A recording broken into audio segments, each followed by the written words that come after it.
আসসালামু আলাইকুম দর্শক, 6 মাস যেতে না যেতেই ডক্টর মোহাম্মদ ইউনূস সরকারের বিরুদ্ধে আন্তর্জাতিকভাবে নানান প্রশ্ন উত্থাপিত হতে শুরু করেছে। গত 13ই ফেব্রুয়ারি যুক্তরাষ্ট্রে যখন ডোনাল্ড ট্রাম্প এবং নরেন্দ্র মোদীর মধ্যে বৈঠক অনুষ্ঠিত হচ্ছিল, ঠিক সেই মুহূর্তে যুক্তরাষ্ট্রের একটি বিশেষ অঙ্গরাজ্য নিউ হ্যাম্পশায়ার, এই রাজ্যটির পার্লামেন্টে একটি রেজলিউশন পাস হয়েছে। কি সেই রেজলিউশন? সেটি হচ্ছে বর্তমান সরকারের সময়ে যে হত্যা, খুন কিংবা মব জাস্টিস হচ্ছে, সেগুলোর বিরুদ্ধে একটি প্রস্তাব উত্থাপিত হয়েছে। এগুলোর বিরুদ্ধে তদন্ত করার জন্য এবং তদন্তপূর্বক মার্কিন কংগ্রেস, হোয়াইট হাউস এবং মার্কিন স্টেট ডিপার্টমেন্ট যাতে ব্যবস্থা নেয় সে বিষয়ে এই রেজলিউশনটি পাস হয়েছে। এবং সেখানে রিপাবলিকান এবং ডেমোক্রেট দলীয় সদস্যরা তারা সবাই অকণ্ঠ সমর্থন জানিয়েছে। যদি বলি যে কত ভোটে এটি পাস হয়েছে, পক্ষে ভোট দিয়েছেন 328 জন আর বিপক্ষে 41 জন।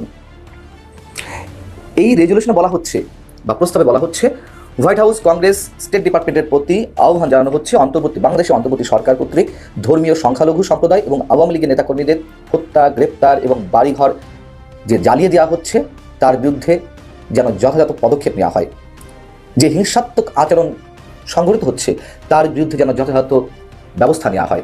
এখানে বলা হচ্ছে, ইসলামিক মৌলবাদীদের উস্কানিতে ধর্মীয় সংখ্যালঘু নিধন, ধর্মীয় উপাসনালয় ধ্বংস, বঙ্গবন্ধু বা দেশের জাতি জনকের বাড়ি গুড়িয়ে দেওয়া, সাংস্কৃতিক ব্যক্তিত্ব ও প্রথিতযশা সাংবাদিকদের হেনস্থা, গ্রেপ্তার এবং খুন করা, মাজারে হামলা, অগ্নিসংযোগে এসব কিছু ধ্বংস করা, এমনকি 30 লাখ শহীদের রক্তের বিনিময়ে অর্জিত যে বাংলাদেশের স্বাধীনতা, সেই ইতিহাস মুছে ফেলার অপচেষ্টা চালানো হচ্ছে ডক্টর মোহাম্মদ ইউনূসের নেতৃত্বে।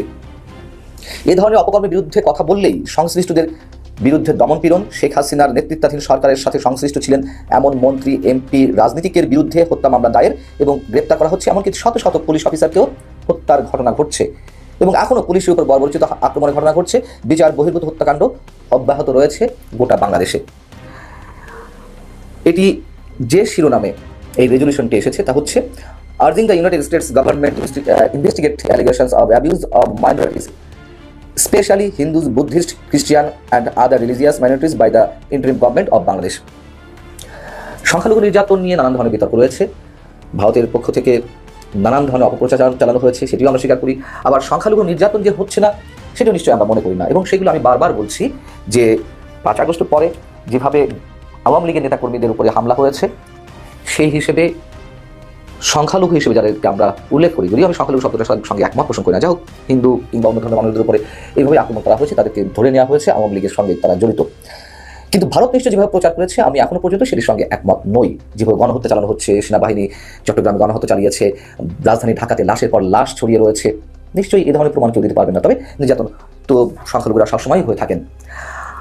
এখন বিষয়টি হচ্ছে যে এই যে রেজলিউশনটি পাস হয়েছে এটি কতটা গুরুত্ব বহন করে, কতটা গুরুত্ব রয়েছে। অনেকের কাছে মনে হতে পারে যে এটি একটি স্টেট পার্লামেন্টে স্থাপিত যে প্রস্তাব, সেটিতে আর ফেডারেল গভর্নমেন্ট কতটুকুই বা কর্ণপাত করবে।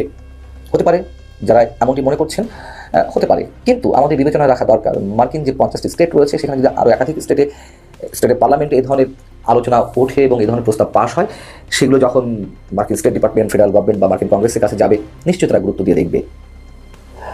অনেকে এও বলতে পারেন যে গত 13ই ফেব্রুয়ারি বৈঠকের পরে সংবাদ সম্মেলনে যেভাবে ট্রাম্প নরেন্দ্র মোদীর উপরে বাংলাদেশের বিষয়টি ছেড়ে দিলেন, এই বিষয়ে উত্তর দেওয়ার জন্য, অর্থাৎ ডোনাল্ড ট্রাম্প কোনো ধরনের গুরুত্বই দেননি, এমনটি যারা মনে করেন, সেক্ষেত্রে বলছি এর উল্টোটাও হতে পারে।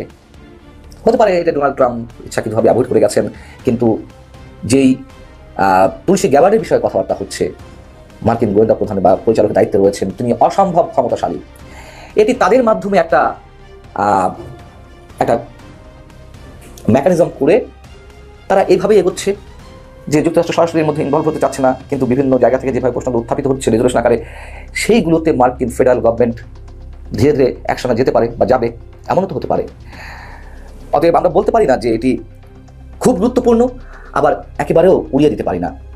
এবং প্রথমে যে বলছিলাম যে বর্তমান সরকারের বিরুদ্ধে আন্তর্জাতিকভাবে নানান ধরনের প্রশ্ন উত্থাপিত হচ্ছে বা হয়েছে 6 মাসের মধ্যেই, যে রিপোর্টটি জাতিসংঘের মানবাধিকার বিষয়ক হাই কমিশনের পক্ষ থেকে দেওয়া হলো যে জুলাই আগস্ট অভ্যুত্থানে এবং 5 আগস্ট শেখ হাসিনার দেশ ছাড়ার পরে 15 আগস্ট পর্যন্ত তারা তো এই প্রতিবেদনটি করেছে সব ধরনের ঘটনা নিয়ে, সেখানে কিন্তু 5 আগস্টের পরে কত মানুষ হত্যাকাণ্ডের শিকার হয়েছেন আলাদাভাবে হিসাব দেওয়া হয়নি। বলা হয়েছে জুলাই আগস্ট অভ্যুত্থান বা আন্দোলন থেকে শুরু করে 15 আগস্ট পর্যন্ত 1400 মানুষ নিহত হয়েছেন এবং তারা এর পুঙ্খানুপুঙ্খ বিচার চান।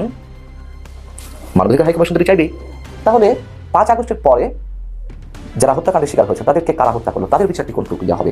এবং অবশ্যই জুলাই আগস্টে শেখ হাসিনা চলে যাওয়ার আগ পর্যন্ত যে হত্যাকাণ্ডগুলো ঘটেছে তার দায়ভার, এর মধ্যে কি ষড়যন্ত্র আছে না আছে সেটা অন্য বিষয়, অন্য বিতর্ক, কিন্তু শেখ হাসিনা বা আওয়ামী লীগ সরকারকে তো অবশ্যই নিতে হবে, তাদেরকে বিচারের মুখোমুখি অবশ্যই দাঁড়াতে হবে, কোনো ভুল নেই। আমরা কথা বললেই যার পক্ষে যে অংশটুকু যায়, আমি দর্শকদের প্রতি শ্রদ্ধা রেখে বলছি, তারা নিজেদের মতো করে ধরে নেন।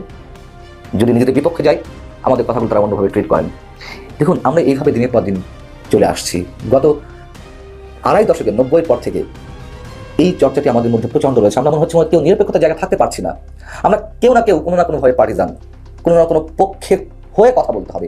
আমরা যতদিন না পর্যন্ত এখান থেকে বেরিয়ে আসতে না পারবো, যতই কথিত বিপ্লবের কথা বলুন, যতই গণঅভ্যুত্থানের কথা বলুন, যতই ফ্যাসিবাদ মুক্ত স্বৈরাচার মুক্তির কথা বলুন, কিছুই হবে না। নতুন নতুন করে স্বৈরাচারের আবির্ভাব হবে, নতুন নতুন ফ্যাসিবাদের জন্ম হবে।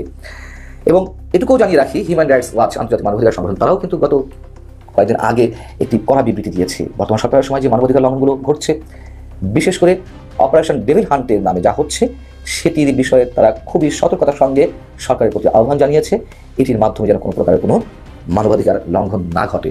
যেহেতু মানবাধিকার লঙ্ঘনের নানান ধরনের অভিযোগ আমরা পাচ্ছি, সেই জায়গাটা কিন্তু আন্তর্জাতিক সম্প্রদায়ের তাদের যে নজর, সেখান থেকে কিন্তু পার পাচ্ছে না বা লুকানো যাচ্ছে না।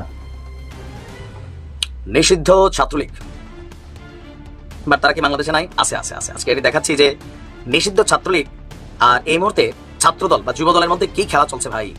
তবে ঘটনার প্রেক্ষাপট হচ্ছে চাঁদাবাজি। যেই হারে বিএনপি পোলাপাইন ছাত্রলীগের নিষিদ্ধ অবস্থায় তাদের জায়গাগুলো দখলের চেষ্টা করতেছে বিভিন্ন জায়গায়, তো চাঁদাবাজি এই লেভেলে থাকলে মাশাআল্লাহ তারা যুবলীগ ছাত্রলীগের ছাড়াই যাবে, সময় লাগবে না। কারণ এখনো কিন্তু বিএনপির সরকার কি ক্ষমতায় আসে নাই। তারেক রহমান দিনরাত বোঝানোর চেষ্টা করতেছেন, বাবা সোজা লাইনে হাঁটো। কিন্তু এই যে যারা চাঁদাবাজ টাইপের দলের মধ্যে থেকে সুবিধা নিবে, এরা কিন্তু বের হয়ে গেছে রাস্তায়। আবার অনেক জায়গায় ছাত্রলীগ যুবলীগ তারাও কিন্তু মাঠে আছে, যারা চাঁদাবাজ সিন্ডিকেট। তো অন্যান্য জায়গার মতন এখানে খাবলা দিতে আসাতে কি করছে জানেন? হাতের কবজি কেটে ফেলে দিচ্ছে ছাত্রলীগের নেতায়। ঘটনার প্রেক্ষাপট হচ্ছে ফুটপাতে চাঁদার হাত বদল নিয়ে 2 গ্রুপের সংঘর্ষ হয়েছে। এতে নিষিদ্ধ ছাত্রলীগ কর্মীদের চাপাতির কোপে শান্ত ইসলাম নামক যুবদলের এক চাঁদাবাজ নেতা তার হাতের কবজি পড়ে গেছে। আর ঘটনার প্রেক্ষাপট হচ্ছে গতকাল রাত পর্যন্ত, বিকেল থেকে রাত পর্যন্ত টঙ্গী 27 এলাকায় এই ঘটনা ঘটেছে। আহত শান্ত স্থানীয় 50 নম্বর ওয়ার্ড যুবদলের সভাপতি প্রার্থী। প্রত্যক্ষদর্শী এবং পুলিশ বলছে যে আপনার 27 এলাকায় 5 আগস্টের আগে ফুটপাতে চাঁদা তুলত নিষিদ্ধ ছাত্রলীগ কর্মী মামুন এবং মুন্না গ্রুপ। 5 আগস্টের পর যুবদল নেতা প্রিন্স এবং জোয়েল ফুটপাত দখল করতে গেলে মামুন এবং মুন্না গ্রুপ প্রতিরোধ করে। কি করতে গেছে? চাঁদাবাজি করতে গেছে। এই কারণে বলে মুদ্রার এই পিঠ ওই পিঠ, ভালো হবে না এরা। আচ্ছা, এই সময় তাদের মধ্যে সংঘর্ষ হলে ছাত্রলীগের যে নেতা ছিল, মানে তাদের নেতাকর্মীরা চাপাতি চোপাতি দিয়ে মোটামুটি সাইজ করে ফেলছে শান্তকে। এক পর্যায়ে কয় হাতরাই রাখুন কবজিটারে এক কোপে 2 ফানা করে দিছে। এই সময় যুবদলের আরেক কর্মী বন্ধুকে বাঁচাইতে আইসা নিজেও কয়েকটা কোপ খাইয়া গেছে। আর এই ঘটনায় নিষিদ্ধ ছাত্রলীগের একজনও আহত হয়েছে, বাট তার নাম জানা যায়নি। আমাদের ওসি সাহেব বলছেন, টঙ্গী পশ্চিম থানার ওসি, যে একজনের কবজি কাটার ঘটনা ঘটেছে, অভিযোগ প্রাপ্তি সাপেক্ষে আইনগত ব্যবস্থা গ্রহণ করা হবে। মোটামুটি আমরা আর 6 মাস লাগবে বিএনপি সম্পর্কে, মানে বিএনপি বলা উচিত না, এই যুবদল ছাত্রদল তাদের কিছু কথিত কর্মী বা সমর্থক, বাট তারা কিন্তু এই দলগুলোর সমর্থক, কেউ কেউ নেতা। এই যেখানে আমরা ছাত্রলীগ কর্মী বললাম না, সেও কিন্তু চাঁদাবাজ কর্মী। এদের বিরাট একটা অংশ কিন্তু আওয়ামী লীগে ছিল। এখন বিএনপির মধ্যে একটা বিরাট অংশ, এরা মাঠ পর্যায়ে থাকে, এরা চাঁদাবাজিতে লিপ্ত হয়ে গেছে। তো এইভাবে 6 মাস চললে আওয়ামী লীগ যে খারাপ ছিল মানুষ এটা ভুলে যাবে। কেন? মানুষ কি পরিবর্তন কিছু দেখছে যে না, আগে এলাকাটাতে চাঁদাবাজি হইতো, এখন হয় না। আগে একটু সিএনজিওয়ালা জিবি দেওয়া লাগতো, এখন লাগে না।